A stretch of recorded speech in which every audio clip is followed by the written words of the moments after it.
대한민국 중심 채널 KBS 1라디오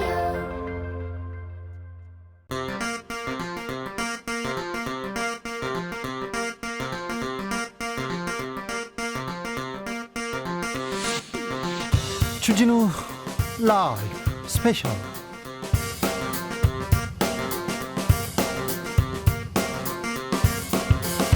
(2022년 10월 8일) 토요일입니다. 안녕하십니까, 주진우입니다. 토요일 이 시간은 일주일 동안 가장 중요한 일들 정리해드리는 그런 시간입니다. 가장 중요한 일들 정리해드려야 되는데 중요한 일들이 요새 정치권의 뉴스가 요새 좀 죄송합니다. 사과하고 시작하겠습니다. 자, 시사 1타 강사 두 분 모셨습니다. 양지열 변호사, 박준 변호사, 어서 오세요. 네, 안녕하세요. 지금 이 방송 영상으로 만나보실 수 있습니다. 네, 지금 바로 유튜브에서 주진우 라이브 검색하시면 영상으로도 만나보실 수 있습니다. 선물도 준비했습니다. 네, 정치권 인물 중에 요즘 제일 관심 있는 또 신경 쓰이는 사람은 누굽니까? 카카오톡 플러스 친구에서 주진우 라이브 검색하시고 친구 추가를 한 다음에 메시지를 보내주시면 됩니다. 세 분 추첨해서 선물 드리겠습니다. 주진우 라이브 스페셜 본격적으로 시작해 보겠습니다. 국정감사가 시작했습니다. 국정감사가 시작됐는데, 네, 감사원의 감사가 또, 네. 아무튼 감사 공방, 날카로운 공방 연일 이어지고 있습니다. 최가박당에서 감사 들여다보고 왔습니다. 갑자기 감사원에서 문재인 전 대통령 서면 조사 요구를 딱 하면서 지금 국면이 바뀝니다. 문 대통령 대단히 무례한 짓이다. 굉장히 불쾌감을 표시했고, 이거는 전면전이다. 민주당에서는 얘기하고 있습니다. 그랬더니 국민의힘에서는 이게 뭐 왕정 시대도 아니고 왕정 시대입니까? 이 법 앞에 모든 사람 평등한 것이고, 다음에 우리 문재인 전 대통령께서도 과거에 박근혜 대통령에 대해서, 그때는 박근혜 대통령 검찰 조사, 현직 대통령인데 검찰 조사를 받으라 그랬습니다. 근데 이제 그거는 뭐 과거를 또 이야기할 건 어려운데, 역대 대통령 네 분에 대한 감사원이라든가 조사 요구가 있었습니다. 서면 조사 요구가 있습니다. 대통령이 전직 대통령이기 때문에 정중하게 서면 조사를 하는 것이죠. 왜냐?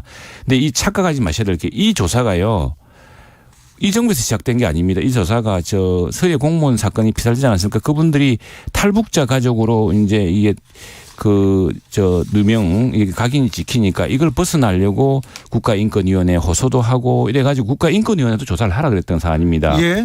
근데 이제 우리 국민 모두 생명이 소중하지 않습니까? 그래서 이제 조사가 진행되고 있고, 이거는 지금 고소인 고발인 가족들이 당사자가 있습니다. 그래서 그분들이 청원을 하고 해서 진행하는데, 감사원 감사까지 넘어갔죠. 넘어갔으면은 감사원에서는 여러 가지 이제 여기에 대해서 종결을 해야 됩니다. 그래서 대통령께 당시에 이 문제에 대해서는 뭐 대통령이 보고받으셨습니까? 뭐 그랬을 리가 없지 않겠습니까? 뭐 등등 해서 대통령께서 이 간단하게 우리 국민 목숨이 소중하고 내가 그랬을 리가 있겠나 하고 답변하시면 되는 문제예요. 최영두 의원님, 제가 그런데 무례하다는 이유가 말도 안 되는 이야기죠. 잠깐 들어보세요. 언제 그렇게 이야기한 적이 있습니까? 진짜 무례해요. 왜 그러냐면 이 서해 공무원 피격 사건은 제가 당시 국방위원회에 있었거든요. 그때 비공개 회의에 있었어요.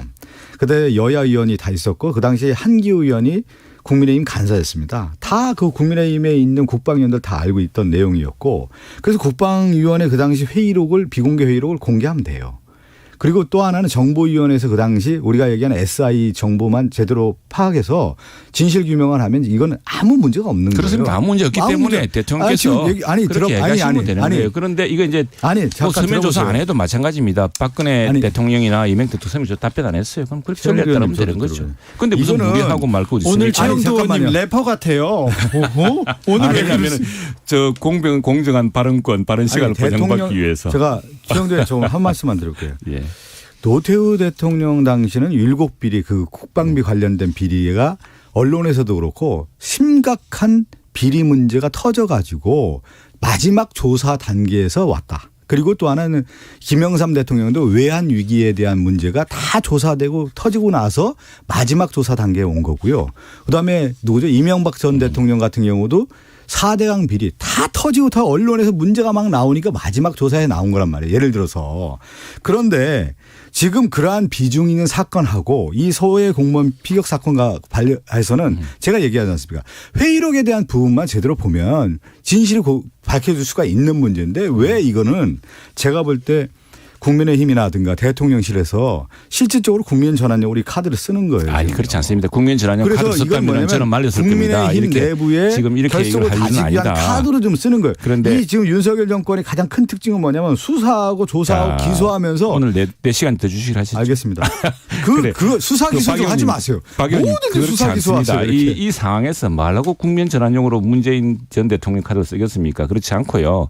이거는 감사원은 독립기구 아니겠습니까? 근데 지금 말씀하신 것처럼 이 사건을 어떻게 보자면은 문재인 대통령께서 간단하게 소명하면 될 문제고 서면 조사에 대해서는 그 부분은 무엄하다 이렇게 이야기할 게 아니고 그건 당시에 내가 국민의 생명을 구하기 위해서 노력했는데 그 상황이 좀 이리 됐다라고 해명하면 되는데 지금 이게 우리가 시작한 것도 아니고 우리 국민들 그 누구나 탈북자의 가족이라고 주홍구실을 쓸 뻔했던 분들이 그 누명을 벗겨달라고 지금 민원하고 있는 그 사안의 진정에서 마지막 단계에 왔다고 봅니다. 자, 여기까지 듣겠습니다. 네.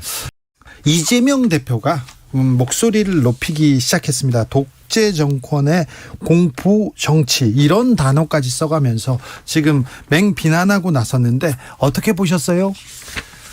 이재명 대표의 그 사법 리스크를 줄이기 위해서 당대표 됐다는 건 다 아는 사실이고 지금 여기에 대해서 이게 과연 뭐 어느 정도 국민적 받을 수 있을 것인지. 근데 이런 리스크가 없는 분이 이런 말씀을 하신다고 하면은 다르겠지만은 지금 뭐 그리고 지금 이게 모든 것을 다 그런 프레임으로 보고 그런 시각으로 보고 그런 안경으로 맞춰서 보면은 뭐라고 뭐 무슨 말이든 못 하겠습니까? 자유민주주의 국가에서.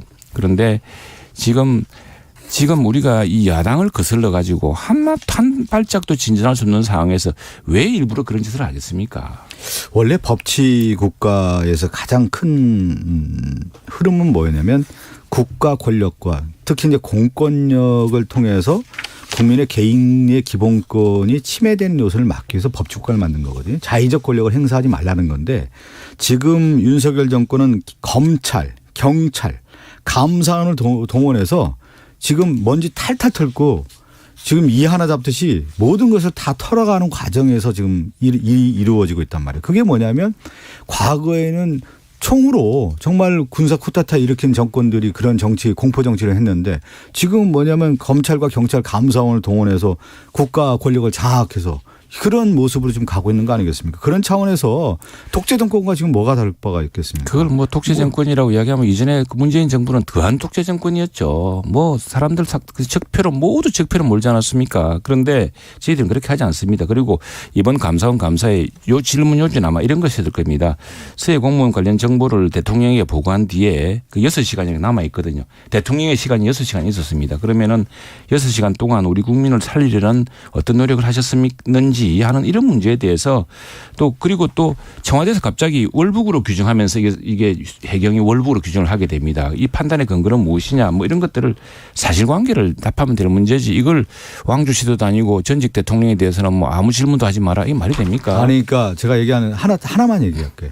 역대 대통령 선거에서 선거 끝나고 같이 경쟁했던 후보를 선거법 그것도 방송 인터뷰에 관련된 내용으로 공직선거법으로 기소하거나 아니면 전임 대통령이 그 끝나자마자 감사원을 동원해서 네. 지금 서해 공무원 피격 사건에 대한 서면 조사를 하라고 하는 건데 과거의 대통령이 제가 말씀드린 서면 조사 한 내용들을 보면 모든 언론이라든가 여론에서 비등하게 다 조사가 끝난 마무리 단계에 있었다. 이거는 뭐냐면 감사원의 조사도 제대로 안 했어요 지금. 네. 그 당시 서훈 이거 국정원장이나 박정원 국정원에 대한 조사도 제대로 안 한 가운데서 대통령부터 조사하겠다라고 하는 건데 문재인 절차적 과정이 있는 거예요. 이건 뭐냐면 무례한 거죠. 조사한다는 지금. 사실을 뭐 대체로 공표한 것도 아닐 테고 아마 무도한 문재인 거고요. 대통령에게 이런 조사가 진행되어서 감사원에서 부득이 서면으로 하려고 합니다. 이렇게 했을 겁니다. 문재인 전 대통령이 무범하다라고 발끈 하려면서 공표된 사실이에요.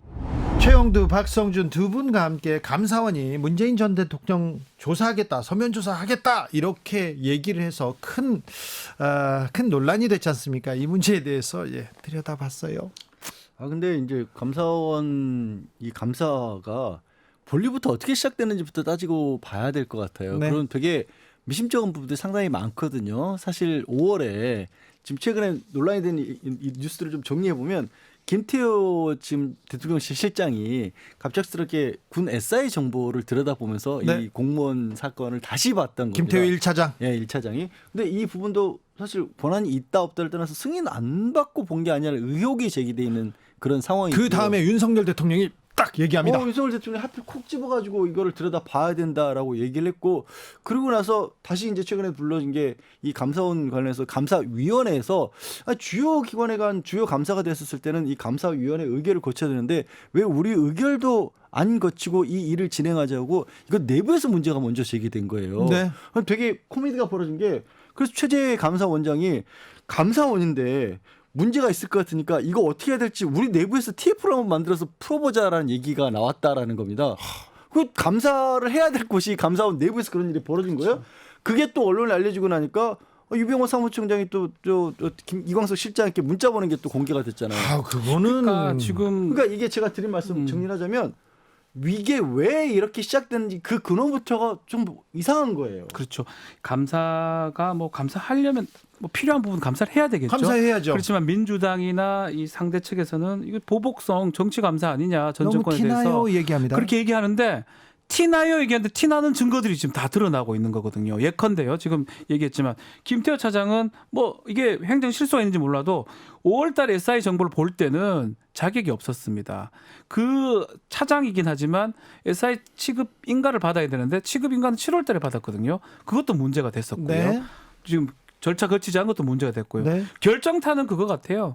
문자 메시지가 지금 유병호 사무총장하고 대통령실하고 수석하고 지금 연결됐는데 그 문자 메시지가 뭐 다 이게 무슨 의혹 제기가 아니고 네. 문자 메시지는 사실 증거잖아요. 물증이에요. 물증. 증거. 그걸 갖고 어떻게 얘기를 합니까? 더 문자 이상. 메시지 나오기 전날 네. 윤석열 대통령이 또 아침에 예, 얘기했습니다. 아침에 아유 관심 뭐 감사원은 헌법기관입니다. 그렇게 얘기를 했는데 알고 보니까 대통령의 가장 최측근 수석하고 감사원의 실세라고 불리는 유병호 사무총장하고 두 사람이 문자 메시지 단 하나긴 하지만 그 내용상 봤을 때는 아주 오랫동안 주고받았을 만한 내용들이 이제 보여지기 때문에 그것은 뭐 빼도 박도 못한 증거거든요. 그래서 문제가 된다는 그런데 겁니다. 대통령실하고 감사원은 독립기관이지 않습니까? 헌법에서 독립기관으로 만들어줬는데 이걸 보고했다, 이거 내통했다, 작전했다, 이거는 감사받을 일 아닙니까? 그렇게도 볼 수가 있어요. 그 네. 누가 감사를 해야 될지 모르겠는데 가뜩이나 이 논란이 똑같은 게 또 거슬러 올라가면 네. 이게 참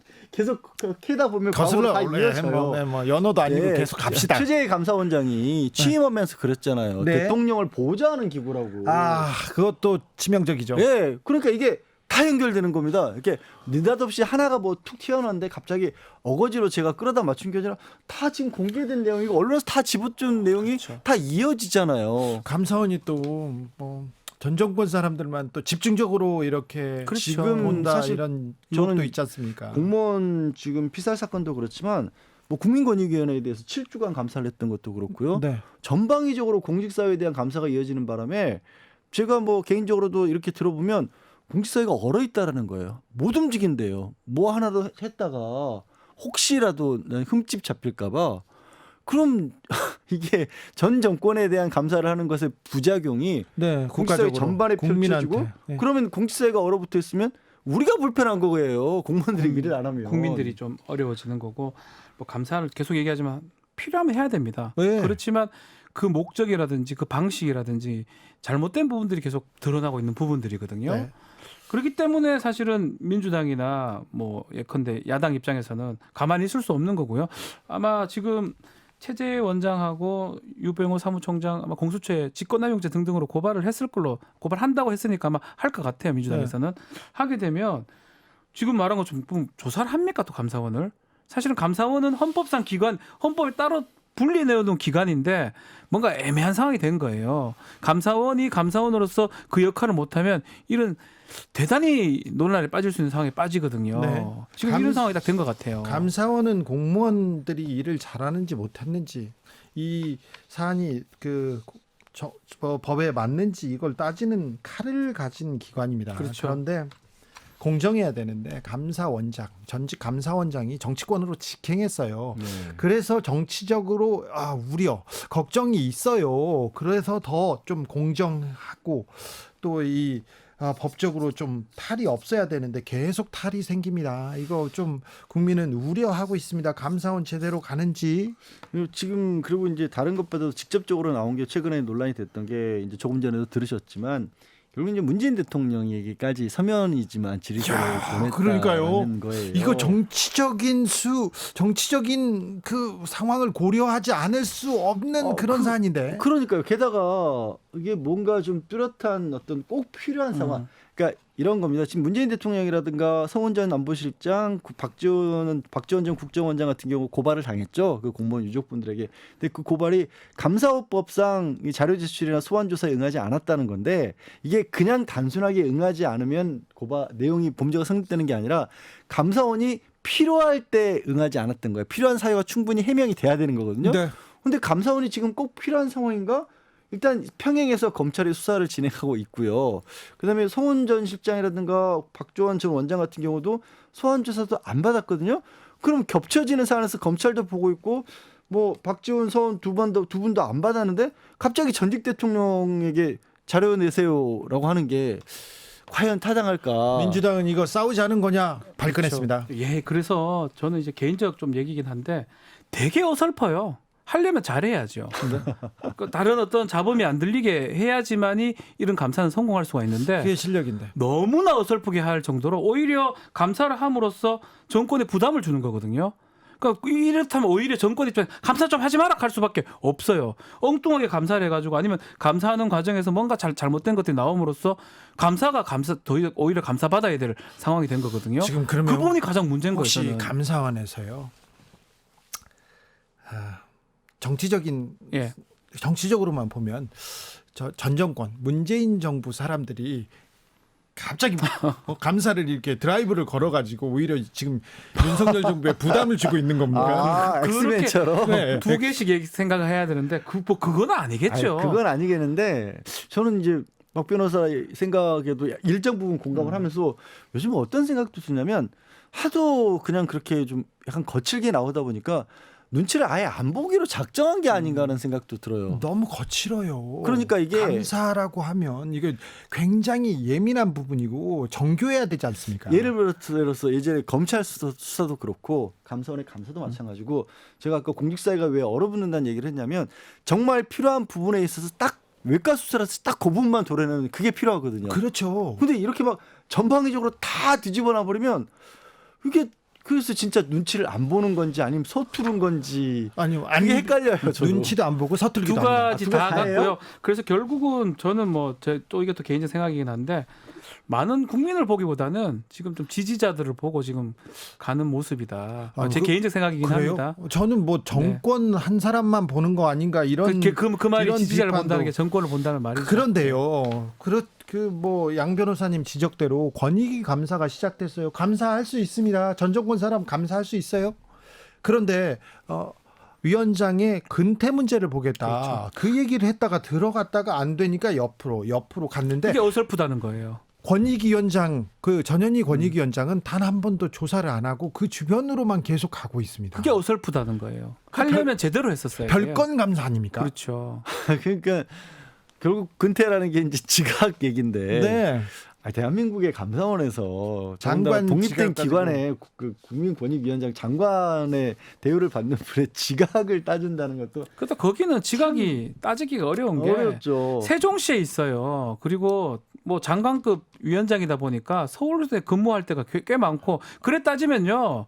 세종시에 지금 있는 모든 부처 장관들 근태 따지면 대부분 징계 먹어야 됩니다. 아니, 감사 근데 먹어야 됩니다. 근태 안 그러니까 그런 얘기를 따진댔잖아요. 그런 얘기 할 이유가 별로 없어요. 사실. 그러게요. 참 폭주하는 감사 열차 어디로 가는 걸지 좀 지켜봤습니다. 국정감사 기간 중에도 감사원 폭주 열차, 감사 열차가 주목을 받고 있었습니다. 그리고요, 이제 또 고등학생의 그림 윤석열차가 또 지금 뜨거운 이슈입니다. 요즘 정치 그리고 이슈 티키타카에서 이야기 나눠봤습니다. 한 고등학생이 학생 만화 공모전에서 입상했습니다.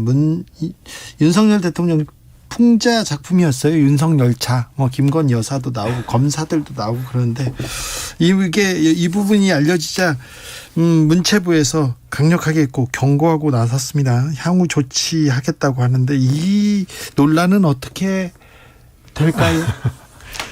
좀 황당하지 않습니까? 그러니까 물론 이제 현 정부를 공격하는 거니까 아마 심사위원들도 부담은 있었을 거라고 생각합니다. 근데 어쨌건 심사 결과로 금상을 받게 됐고 이제 게시가 되게 되었는데 이걸 두고 문체부가 공개적으로 비판을 했어요. 부적절하다고. 사실은 윤석열 대통령께서 그렇게 외치시는 자유는 이 고등학생에게는 적용되지 않나 봐요. 그러니까 현 정부를 비판할 자유도 이 고등학생에게는 없는 것처럼 보이는 겁니다. 최근에 이제 언론에서 그러니까 자막을 잘못 달았다는 이유로 엄청 공격받고 있잖아요. 그러니까 그런 거랑 좀 연결되어서 사실 이견을 전혀 허용하지 않는 정부의 어떤 단면이 또 드러나는 게 아닌가 싶습니다. 저는 이거는 동의하는 바이고요. 문체부가 지금 충성 경쟁을 하는 것 같아요. 그러니까 이거는 어떻게 보면은 풍자와 해악이라는 관점에서 블랙 코미디의 관점에서 볼 수 있는 거잖아요. 좀 묻고 넘어갈 수도 있는데. 묻고 넘어갈 수 있는 건데 여기에 대해서 문체부가 경고한다 이런 식의 발언을 하는 거는 글쎄 국민들이 보기엔 좀 좀스럽죠. 그래서 정말 말씀하신 대로 대통령께서는 자유를 강조하시고 그중에는 표현의 자유가 굉장히 중요한데 문체부가 여기에 나서서 이것을 이런 식으로 경고한다라고 하는 것은 저는 좀 적절하지 못했다. 오히려 이런 건 충성 경쟁으로밖에 보이지 않는다 이런 생각 갖고 있습니다. 그러니까요. 문체부가 왜 고등학생과 싸우려고 하지? 이거는 굉장히 전혀. 그러니까 제가 일단은 보도 자료를 냈잖아요, 문체부에서. 그리고 또 여당의 한 패널께서는 이 지금 재단이 그 한국만화영상진흥원 이게 부천시 소속이라고 해요. 근데 또 부천시가 지금 민주당 시장을 하고 있어서 그래서 이런 심사를 했다는 둥 이렇게 이야기하시는데 이렇게 갈 건 아니라고 생각합니다. 저는 거기 그 말씀하신 대로 문체부 입장에 동의하지 않고요. 윤석열 정부를 지지하든 지지하지 않든 국민이고요. 정부가 자꾸 국민과 싸우려고 하면 안 된다라는 생각 갖고 있고요. 이런 것은 좀 폭넓게 인정하고 표현의 자유를 존중해야죠. 윤석열차는 달려야죠. 예, 윤석열차가 우리 대통령 선거 때 왜 기차 빌려서 갔고 그때 저도 같이 탑승을 하고 있었는데요. 그렇죠. 다리 쭉 올린 거 있죠. 제 옆자리에 앉아 있지 않았어요. 그러니까 좀 얘기했어야지. 구독발.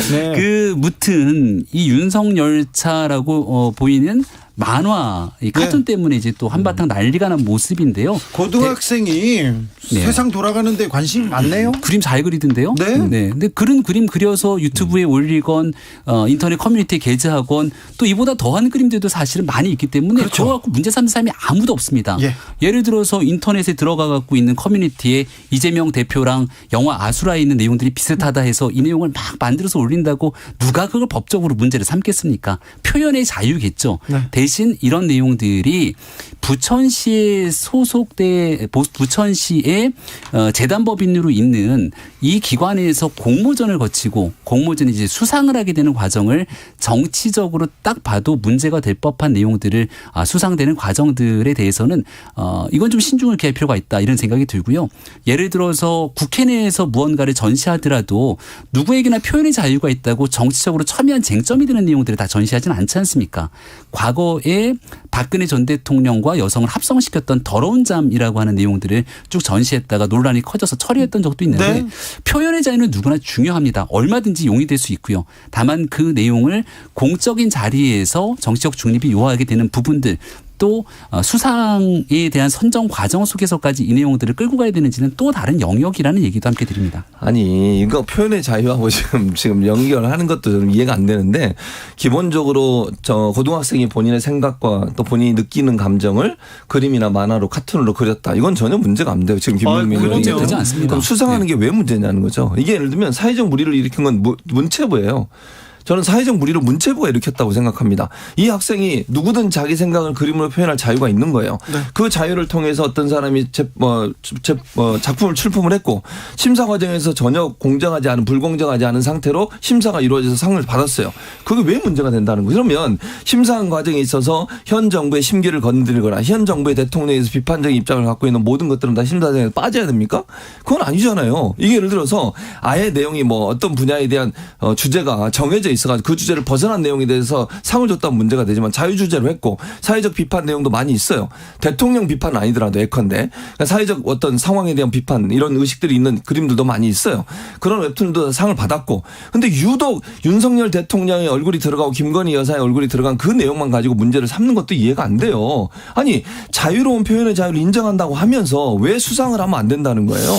이거는 학생 만화 공모전을 한 거지 않습니까? 네. 누가 봐도 공적 기관에서 공모전을 해서 학생들에게 여러 가지 이 웹툰 또 카툰 만화 등에 대해서 산업에 증진하기 위한 좋은 행사들을 하고 있는데 네. 특정 정치인에 대한 비방으로 볼 수 있는 내용들이 수상을 하게 되면 반대적으로 올라가 있는 내용들에 대해서 이제 또 다른 곳에서는 예를 들어서 이 부천시 같은 경우는 시장이 민주당 소속 시장 아닙니까? 네. 관련돼 있는 사람들도 정치적으로 민주당에 몸을 담았던 사람들이 있고요. 정반대로 국민의힘의 단체장이 소속돼 있는 이런 기관에서 공모전을 열고 아까 얘기했던 것처럼 이재명 대표랑 다 비방하고 여배우 스캔들들 다 엮어서 했던 내용들이 수상하고 전시하게 되면 이거 민주당은 또 가만히 있겠습니까? 이런 내용들이 오히려 건전한 문화 창달에 대한 내용들에 대해서 오해를 가질 수 있기 때문에 그런 일에 대한 우려를 표현했다라고 볼 수 있습니다. 그러니까 짧게 얘기하면 기본적으로 지금 국민의힘이 주장하는 것은 그 단체장이 영향을 미쳤을 거라고 얘기하잖아요. 저는 그렇다고 보지 않아요. 아니, 그러니까 그렇게 들려요. 왜냐하면 단체장이 민주당 소속이니까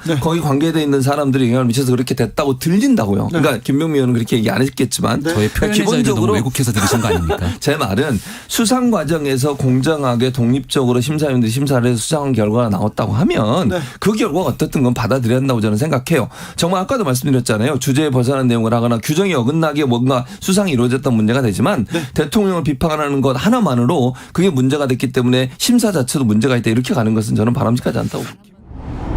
윤석열차 고등학생의 그림 한 장이 이렇게 큰 파문을 일으키고 있습니다. 그런데 제가 방송 시작할 때도 말씀드렸는데 이걸 이렇게 우리가 논란해야 되는지 지금 북한 미사일 도발 이어가고 그렇죠. 있고요. 전투기가 위험한 비행을 나섰어요. 우크라이나 전쟁으로 지금 세계 금융위기가 오는 이 상황에서 우리가 풍자, 만화를 가지고 지금 크게 다투고 있습니다. 주 기자님 시작하실 때 일주일 동안 있었던 가장 중요한 일 다루자고 하니까 이런 거 물어보면 어떡해요. 아니 가장 중요한 일이었잖아요. 정치권에서. 이거는 중요하게 만들어버린 거예요. 그러니까요. 사실 넘어갈 아무것도 아닐 수 있습니다. 이 정부가 다른 건 몰라도요. 작은 논쟁을 크게 키우는 거. 판을 오히려 정부가 키워버린 결과가 된 거예요. 거기에는 특별한 능력이 있습니다. 사실은 이걸 보면서 뭐 어떻게 나쁘게 볼 수도 있고 어떻게 볼 수도 있는데 그냥 모든 그 신문에 만편 같은 거 보면 이것도 다 더하거든요. 네. 그럼 그거 다 따질 겁니까? 따지려고 그런가 봐. 아, 근데 이건 또 더더군다나 학생이 한 거예요. 그럼 뭐가 큰 의미가 있습니까? 이걸 괜히 문체부에서 그걸 함으로써 더 문제가 커진 거거든요. 판이 그냥 아무도 생각하지 않을 거를 모든 사람이 생각하게 만들어버리는. 아니 그래서 지금 논란이 커지자마자 그래가지고 좀 뭐라고 해야 돼? 주장이 좀 옹색했나 봐요. 그러자마자 국민의힘에서는 표절이 문제다 이렇게 표절을 더 넘어갔어요. 판을 더 크게 키운 거예요. 여기 표절하고 뭔 상관이 있습니까? 이게 모 일간지 그 언론에서 또 이거를 문제 제기를 했어요. 사실은 언론이 하고 또 정치권에서 봤고요. 예. 근데 그 언론이 좀 전에 박 변호사도 얘기했지만 일간지의 만평에 보면 이보다 더한 것들도 굉장히 많고요. 특히 아까 이제 감사원도 폭주한다고 말씀하셨잖아요. 정치적인 어떤 논란이 있었을 때 그걸 폭주하는 열차에 비교하는 거는 아마 증기기관차 발명 이후로 계속되어온 시사 이슈. 100년 넘었어요. 예, 100년 넘게 단골 소재로 쓰였지 않습니까? 오죽했으면 그 영국의 원작자도 이거 표절 아니다. 왜냐하면 열차가 등장했다는 것만으로 표절이라고 하기에는 너무 상황이 많이 다르기 때문에. 표절 아니다. 뭐 상당한 실력이다. 저는 그래서 문체부 뭐 박보균 장관도 그렇고 문체부나 이런 데서 그것을 모르지 않을 것 같아요. 이거를 괜히 얘기하면 커지거든요. 가만히 놔두면 그냥 없어질 일을. 그래서 저는 2개 정도가 생각이 들어요. 과잉 충성 아니면 어떤 쪽에서 계속 이거 좀 얘기해달라고 요청하지 않으면 그렇지 않고서는 이걸 얘기할 이유가 없는 거거든요. 변호사님 또 제가 여기서 질문하겠습니다. 문체부 장관께서 혹시 저기 윤석열 대통령에게 큰 원한을 갖고 계속해서 지금 엑스맨 역할을 하시는 그러니까 결과론적으로 그렇게 보이잖아요. 일부러? 네. 그러니까 제 말씀이 감사원도 그렇고 여기도 그거거든요. 그렇고. 결과론적으로 판을 키워서 그 윤석 열차라는 그림 자체가 전 국민이 알게 된 겁니다. 결과론적으로는요. 그래놓고 대통령 풍자하면 니네들 봐라, 한번 봐라. 이거 본보기 잡는 거 아닙니까? 그래서 결과론적으로 그래 됐는데 그래서 제가 이 감각이 좀 떨어진 건지 판을 계속 일부러 키우는 건지. 근데 저는 아니라고 보는데 어쨌든 간에 고등학생을 싸우면 뭐예요? 이건 좀 바람직하지 않아 보입니다. 그 기저에 있는 게 이런 생각이 느껴지는 거죠. 어린 학생이 이거를 좀 반대하는 입장에서 봤었을 때는 편향된 어떤 정치적 성향을 가지고 있다라는 판단을 했다는 것과 어린 학생이 정치적 의사를 표명할 정도가 되면 안 된다라는 생각을 한 게 아닌가라는 생각이 들었는데 첫 번째로 이게 우리 18살이면 이제 투표를 할 수 있어요. 정당법상은 16세 이상 가능해요. 정당법상은 가능하고 그리고 이번 대선에서 MZ세대, 20대, 30대 젊은 세대가 가장 중요하게 계속해서 얘기가 됐었고요. 나이와 정치적 성향은 관계가 없는 거고 그러면 정치적으로 어느 쪽을 지지하면 편향된 건가요? 그리고 고등학생이 지금 관심사가 다른데 세상 돌아가는 거에 시사에 관심이 있다는 걸 보면 참 그분 기특하다 해야 되죠. 그렇게 얘기하죠. 그 어떤 국가기관이라든가 특히 공직자라든가 이런 분들에게 저는 이거 좀 없어져야 될 그런 낡은 법이라고 생각을 하는데 정치적인 어떤 의사표명 같은 것들을 제한하고 있는 이유는 과거에 진짜 그야말로 자유당 시절에 막걸리 선거했을 때 그렇죠. 그러니까 공무원들이 나서서 부정선거를 부추겼기 때문에 그런 식의 어떤 정치적 의사표현 같은 것들을 막았던 건데 그 잔재가 나와서 엉뚱하게 정치적인 신념을 표현하면 그게 잘못된 일인 것처럼 지금 돼 있거든요. 그거 저는 빨리 모든 분야에 그게 되게 많아요. 맞습니다. 그거 빨리 없애야 돼요. 표현의 자유 아주 중요한 부분을 지금 민주주의 국가에서 정치적 의사를 표현 못하게 하면 어떡해요. 자, 그것도 윤석열 대통령이 자유를 크게 외치지 않습니까? 네. 풍자 또 하라고 또 얘기를 했고요. 풍자는 권리다라고 얘기를 했었어요. 엑스맨은 아닐까요? 엑스맨. 그래서 저는 하여튼 엑스는 아니기를 바랍니다. 아니 좀 이런 뉴스 나오면 걱정되는 게 외신들이 요즘에 한국 한국을- 뉴스를 그래서 너무 재밌게 다루고 있어요. 그들 입장에서 재밌게. 브라이트 그 원작자도 그랬잖아요. 자기가 그린 거랑 완전 다르고 대단히 훌륭한 솜씨다라고 또 그 학생한테 칭찬했거든요. 그리고 얼마나 이게 창피스럽습니까? 한국 사회의 풍자를 비난하는 거 이런 사회 풍토 우려된다 이런 얘기를 했는데 그렇죠.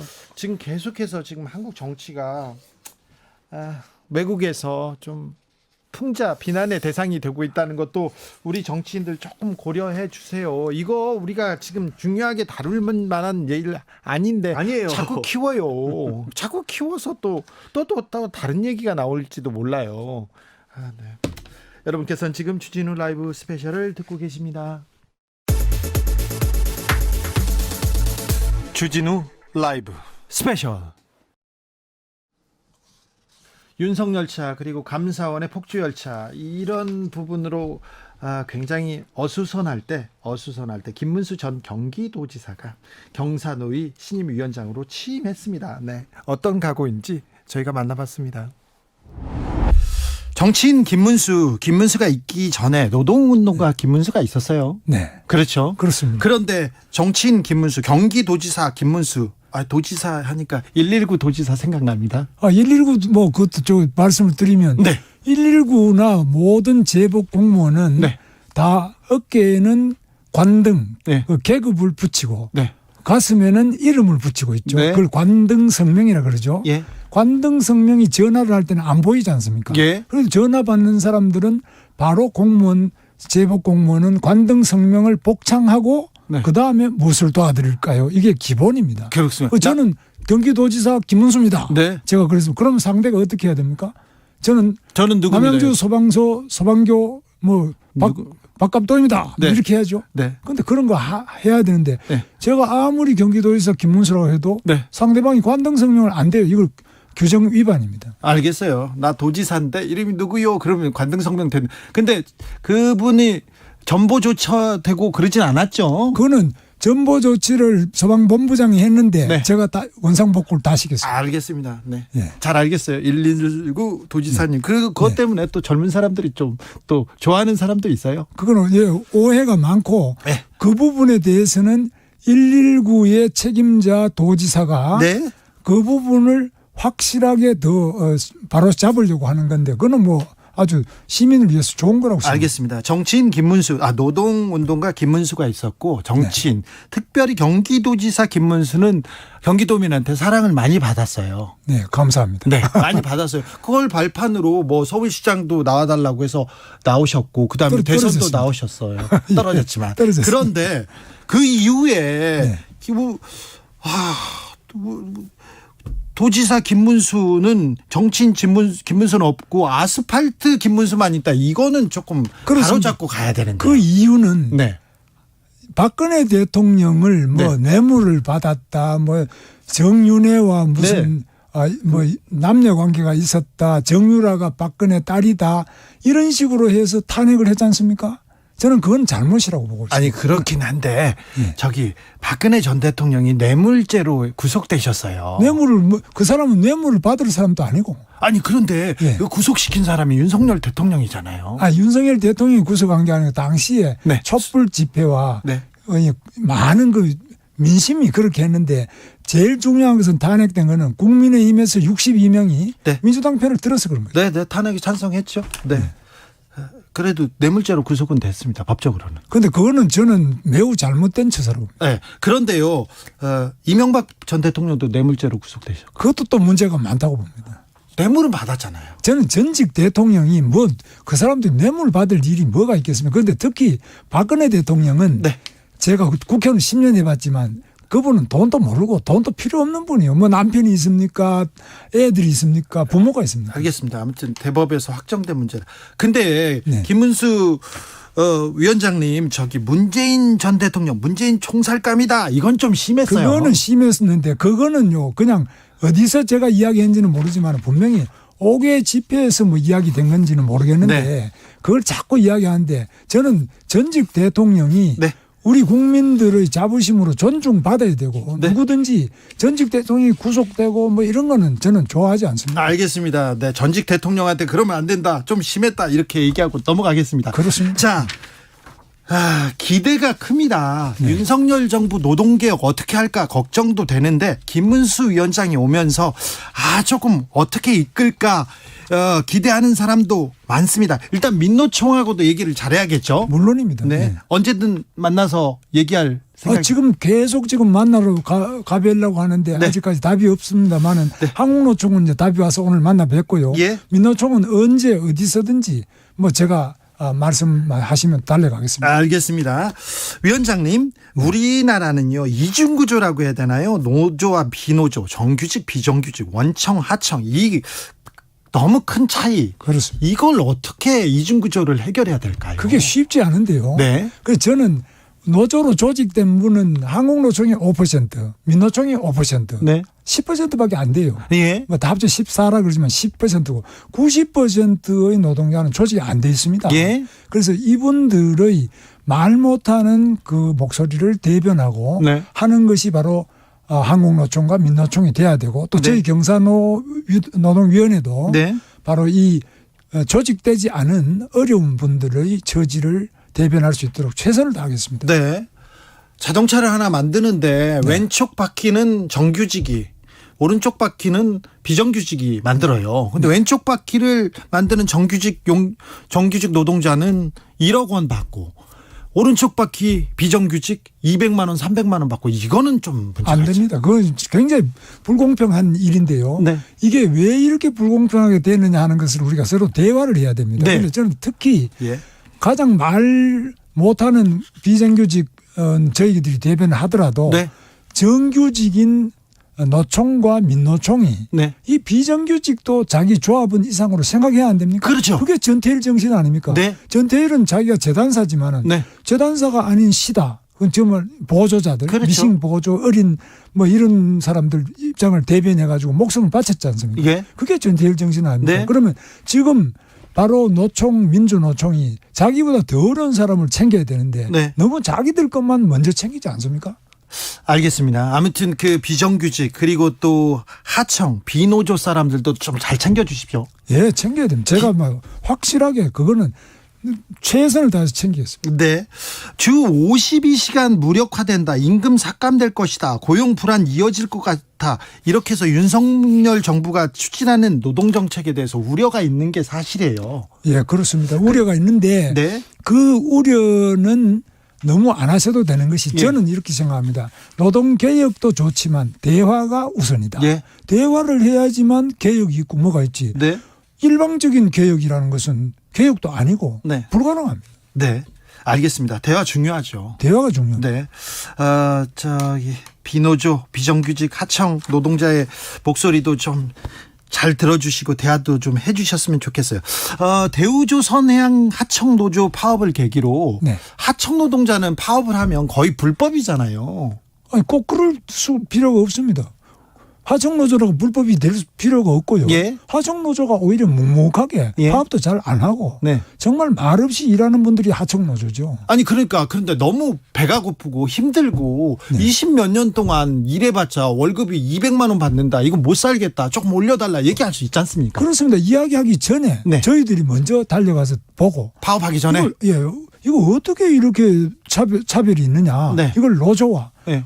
항공노총이나 민주노총과 힘을 합쳐서 바로 그런 배고픈 네. 현실을 고칠 수 있도록 최선을 다하겠습니다. 네. 그래서 노조도 안 도와주고 그래서 파업을 합니다. 파업을 하면 회사에서는 손해배상 청구합니다. 그 노동자들 밥 먹고 살기도 힘든데 감옥 가라. 돈 내놔라. 이건 더 힘들지 않습니까? 그런데 이제 법은 지켜져야 되지만 네. 하청 노조에 대해서는 네. 조금 더 배려를 해야 된다고 저는 봅니다. 그렇죠. 왜냐하면 네. 크고 힘 있는 항공노총, 민주노총 이런 데는 몰라도 하청 노조는 노조도 잘 못 만들고 네. 아주 어려운 처지에 그 정규직보다도 뭐 반도 못 받는 이런 임금 수준에 대해서는 네. 우리 국가가 정부가 네. 또 경제사회노동위원회가 더 우선적으로 관심 가지고 그들 편에 서겠습니다. 네, 알겠습니다. 그런데 저 오늘 한노총 찾아가서도 그렇고 그 전에도 그렇고 사측의 무차별 손해배상 이거는 좀 막자. 노란봉투법에 대해서는 문제가 있다고 얘기하시더라고요. 노란봉투법이 뭐가 있냐면은 하청 노조를 보다는 오히려 어떤 노조든 노조 집행부가 결정하면은 불법 행위에 대해서도 면책이 되도록 이렇게 되어 있는 부분이 있어요. 아직까지 노란봉투법이 제정이 안 되고 안 됐죠? 국회에서 한 10개 정도의 그 개정안이 나와 있습니다. 예. 그래서 10개가 어떻게 결론 날지 몰라도 그러나 노동조합도 법 테두리 안에서 해야지. 예. 노동조합이라고 해서 법을 벗어나도 좋다. 이거는 좀 곤란하지 않겠습니까? 아니 그렇죠. 법적인 테두리에서 해야죠. 파업도. 예. 그런데 아무튼 오죽했으면 파업했겠냐. 그거는 뭐 좋아요. 네. 그 비정규직에 아주 그 어려운 상태에 있는 그 영시의 노동자들이 정말 먹고 살 게 없어가지고 힘들게 하는 거 이런 거는 저희들이 귀를 기울이고 최선을 다해서 돌볼 수 있도록 하겠습니다. 중대재해처벌법. 네. 사실 이렇게 안전사고 많이 나서 집으로 돌아가지 못하는 노동자들이 하루에도 2명, 3명씩 나오지 않습니까? 네. 그런데 사측에 안전을 위해서 힘써라 이렇게 얘기하고 못하면 사측을 좀 처벌하는 중대재해처벌법 이거 좀 강력하게 해야 되는 거 아닙니까? 그럼 지금 굉장히 강력, 세계에서 제일 강력한데요. 강력하다고요? 50억 이하의 벌금에다가 7년 이하의 징역 이거 세계에 이런 게 없고 우리나라 법에도 이런 게 잘 없습니다. 감옥 가는 사람 거의 없어요. 그런데 감옥 가는 사람이 지금 이제 시행된 지 얼마 안 됐으니까 그런데 이거는 처벌도 좋지만 이 중대재해처벌법 이전에 사전에 근로조건을 개선할 수 있도록 그렇죠. 위험한 걸 먼저 찾아가서 고쳐라 그래야지. 그걸 처벌하는 게 법의 능사가 아니지 않습니까? 능사는 아니죠. 네. 근데 자 안전하게 이 중대재해처벌법 받기 전에 이 안전한 노동 환경 만들어라. 이거는 계속 말씀하셔야죠. 당연히 미리 사전에 사고 안 나도록 현장에 안전 점검 지도하고 제가 안전관리 기사입니다. 제가 국가기술 자격을 가지고 있고 공장에서 제가 안전관리 기사를 했어요. 그래서 제가 공장생활 7년 했는데 안전관리 기사 생활을 2년 이상 했어요. 그런데 안전관리라는 거는 사전 예방이 중요하지 처벌 위주로 한다고 해서 개선이 안 됩니다. 그렇죠. 네. 공장장 시절에는 그렇게 인기가 많으셨다면서요. 여공들한테 특히 인기가 많으셨다. 그래서 저는 뭐 공장에 다닐 때는 나름대로 그 어려운 분들부터 먼저 돌보니까 왜냐하면 전태일 정신 저는 아주 좋아하거든요.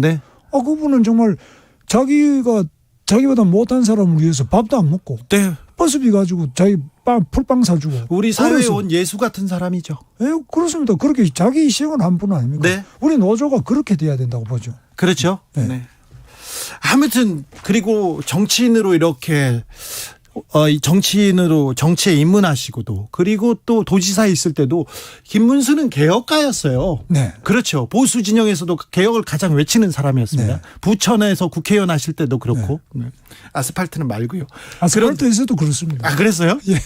아스팔트에서도 우리 폭력하면 안 된다. 네. 왜 폭력을 하느냐? 예. 그런 거는 제가 절대 앞에서 말렸습니다. 그 정광훈 목사도 좀 말리시지 그러셨어요. 정광훈 목사님은 제 말을 들을 정도가 아니고 예. 그분은 목사니까 네. 저희 같이 뭐 신앙이 부족한 사람들이 이야기한다고 듣겠습니까? 네. 김문수 경사노위 위원장과 함께 했습니다. 김문수 이분은요 노동운동가였습니다. 그런데 119 도지사로 저 젊은 사람들 김문수인데요. 네. 김문수입니다. 누구시죠? 관등성명 돼야지. 관등성명 돼야지요. 네. 도지사입니다. 네. 그런 어떤 얘기가 있었는데 그 부분에 대해서는 자기는 또 그 오해였다. 오해가 많다. 제복 공무원들은 좀 관등성명 복창해야 하는 게 기본이다. 이렇게 얘기하시더라고요. 그렇죠. 네. 본인도 좀 오버했던 건 알더라고요. 그리고는요. 그 이후에 서울시장 후보로 나왔고요. 대선 주자로 또 나서기도 했는데 그 이후에는 또 아스팔트 사나이로 맹활약했습니다. 태극기 집회에 가서 너무 과격한 발언 쏟아냈는데 일부 부분에 대해서는 유감이다 하고 얘기하더라고요. 경사노위 위원장 장관급 위원장입니다. 되게 중요한 자리인데 이 자리는 장점이 있어요. 인사청문회를 거치지 않는 장관급 자리입니다. 네. 인사라는 게 이제 메시지거든요. 이 자리인데 좋은 사람이나 써야 됩니다. 어차피 인사청문회에 곁들 필요 없기 때문에 약간 무리수 있는 사람이라도 여기에서 던지는 메시지가 강하다면 그렇다면 국민이 받아들이기에는 뭐 인사청문회 거치지 않기 때문에 큰 문제도 없을 뿐더러 메시지가 저런 메시지가 있구나. 노동 관련된 메시지가 있구나인데 그 메시지가 지금 안 보인다는 거죠. 노동계에서 두 팔 벌려서 반대하고 있습니다. 그래서 좀 아쉽다는 거예요. 굳이 이 자리라면 인사라는 게 사실은 뭐 제가 김문수 위원장이 못할 거다 이렇게 말하는 건 아닙니다. 인사라는 게 메시지가 듬뿍 담겨져 있잖아요. 예. 근데 그 메시지가 반대로 읽혀질 가능성이 있기 때문에 지금 말한 것처럼 노동계가 싫어할 뭐 말이 경사노위지만 가장 주목해야 될 중에 노동 쪽에 주목을 하고 하는 위원장입니다. 사실은. 그렇죠. 정부 쪽에서 노동계하고 얘기하는 하려고 대화의 만든 창이죠. 위원회이기 때문에 그런 측면에서는 인사가 아쉽다 이 생각이 들어요. 이분 이제 취임 결정되고 이렇게 언론과 인터뷰한 내용을 보면 노조 지금 얘기한 그런 위치 있지 않습니까? 네. 주로 이제 노동조합 쪽의 입장들을 많이 대변을 해줘야 되는 부분이 분명히 있는데 이쪽을 일방적으로 편을 들자는 게 아니라 그 얘기를 귀담아 듣고 정부에 전달하는 역할이 굉장히 중요한데 나 하시는 말씀은 일성이 뭐 대우조선해양 그 사태 같은 경우에도 강성노조로 인한 것이었다라는 식의 발언을 하셨고 노란봉투법에 대해서도 노란봉투법도 아니 지금 노동자들은 보호해 주는데 지나치게 보호해 주는데 기업은 보호해주지 않느냐라는 얘기를 하셨거든요.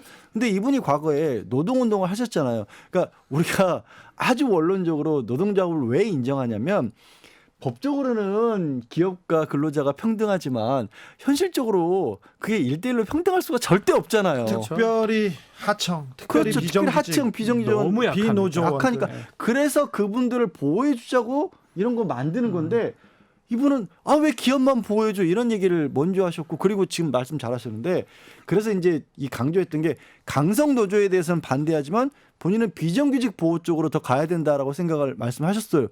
근데 대우조선해양은 주로 비정규직 분들이었어요. 문제가 하청 근로자 분들이었거든요. 그렇죠. 네. 그러니까 상황 파악을 면밀히 안 하신 건가?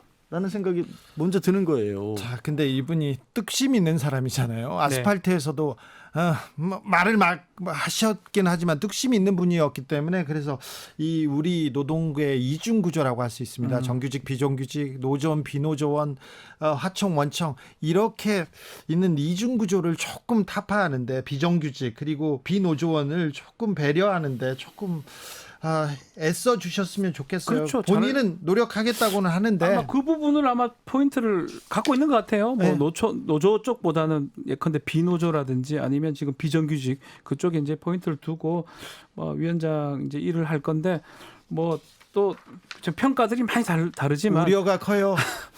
잘 하기를 바랍니다. 잘 해서 이제 사실 이 경산호 위원장이 중요한 역할을 많이 합니다. 중요한 자리예요. 되게 중요한 자리이기 때문에 아마 뭐 이제껏 사실 뭐 유튜브라든지 이런 데 좀 그런 발언들이 있었잖아요. 이제 안 한대요. 저도 뭐 여쭤보니까 유튜브 다 끊었답니다. 네, 다 끊고 이제 안 하겠대요. 그거 생각하지 말아 달라고 하면서 네. 아마 이제 그 역할을 뭐 좀 하기를 뭐 바라는데 한번 봐야 될 것 같습니다. 네, 김문수의 행보 좀 지켜보겠습니다.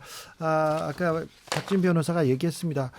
인사청문회 자리 거치지 않는 자리가 많이 있는데 그 자리마다 대통령실이나 대통령실 주변 자리에 왜 이 사람이 왜 하필 그렇죠. 그런 지금 인사가 많았어요. 국민들 우려가 있다는 거 그 부분도 조금 좀 생각하셔야 됩니다. 이 정부 여당 말입니다. 자, 복습했어요. 한 주 정리했는데 조금 아쉽습니다.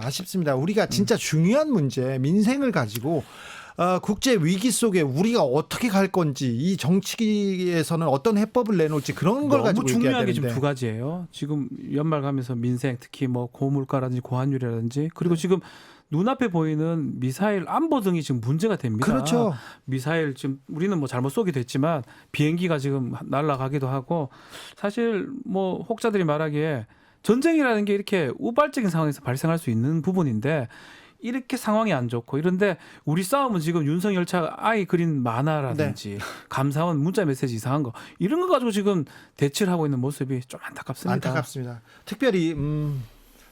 특별히 그 지지율이 낮을 때 안보 관련해서는 조금 잘못된 선택을 하기도 합니다. 네. 북한 얘기를 하면 지지자들이 결집하고 지지율이 또 좀 단단해지기도 합니다. 그래서 보수 정권 때 군사 정부 때는 항상 위기 때마다 북한 그리고 간첩단 사건 터졌거든요. 북풍이라는 게 그러죠. 불었다라고 네. 하는데 근데 잘못된 선택을 안 했으면 좋겠다고 말씀하신 것처럼 최근에는 그게 제대로 먹히거나 제대로 쓰인 적이 없었어요. 오히려 거꾸로 문재인 대통령 시절에 이제 북한과의 화해 무드가 조성이 됐었을 때 굉장히 국민 지지율이 높았었거든요. 네. 그거를 좀 기억해 주시고 꼭 그렇게 가지 않더라도 네. 그걸 역으로 뭐 북한과 관계를 경색시킴으로 해서 국민들이 단합하리라는 생각은 안 해주셨으면 버려주셨으면 합니다. 네. 꿈에도 생각하시면 안 네. 됩니다. 자, 그런데요. 이준석 전 국민의힘 대표 관련된 변수가 제거됐다고 볼 수 있습니다. 네. 국민의힘에서는. 네. 그러면 다음 주는 어떻게 되는 거예요? 이제 국민의힘 이제 민생으로 갑니까? 뭐 일단은 이준석 대표 저는 일단은 좀 조용할 것 같다는 생각이 들거든요. 일면 다음 주 신문 일면에 이준석 안 나옵니까? 저는 이준석 대표 이준석 나오기 대표 안 나와요, 좋겠다고 이제. 생각합니다. 저는 이제 개인적으로는 네. 한동훈 장관이 좀 눈에 띄거든요. 아하. 국감에서 이제 어떤 발언이라든지 그런 부분이 한번 아마 주목을 받지 않을까. 한동훈이 주목받는다. 양지열 변호사님. 저는 굉장히 이제 춘추 전국 시대가 국민의힘 내부에서 본격적으로 펼쳐질 것 같습니다. 그렇죠. 대권 레이스 이제 시작됩니다. 당권 레이스 당권 시작되고요. 레이스. 지금 그동안에는 말을 하고 싶어도 인수석 변수가 있기 때문에 얘기를 못 꺼냈고 그 상황에서 얘기 꺼내면 약간 해당 행위처럼 비춰질 수 있는 분위기였거든요. 네. 이제는 본격적으로 이제 저 위기가 지나갔으니까 변수가 사라졌으니까 내가 이 상황을 수습해서 앞으로 잘 이끌겠노라. 그리고 또 이게 항상 대통령 지지율과도 연관이 있는 게 여당의 대통령 지지율이 낮으면 여당의 목소리가 커집니다. 예. 거기 이제 내 자리 찾아야죠. 내 목소리 내야죠. 각자 나설 겁니다. 이제. 안철수, 뭐 김기현, 나경원, 유승민 전 의원도 뭐 홍준표. 자, 그런데 민생 얘기가 없네요. 경제 위기 관련된 얘기가 없네요. 저희도 얘기를 하고 싶은데요. 네. 언론에서 다루질 않으니까요. 모르겠어요. 민생 안 좋다는 것밖에 몰라요. 알겠습니다. 해결책이 없습니다. 좀 다음 주는 조금 더 나아지기를 국민과 민생을 위해서 정치인들이 조금 더 뛰어주기를 바라겠습니다. 양지열 변호사, 박지원 변호사 이번 주도 감사했습니다. 네, 고맙습니다. 주진우 라이브 스페셜 여기서 인사드립니다. 저는 다음 주 월요일 오후 5시 5분에 돌아오겠습니다. 지금까지 주진우였습니다.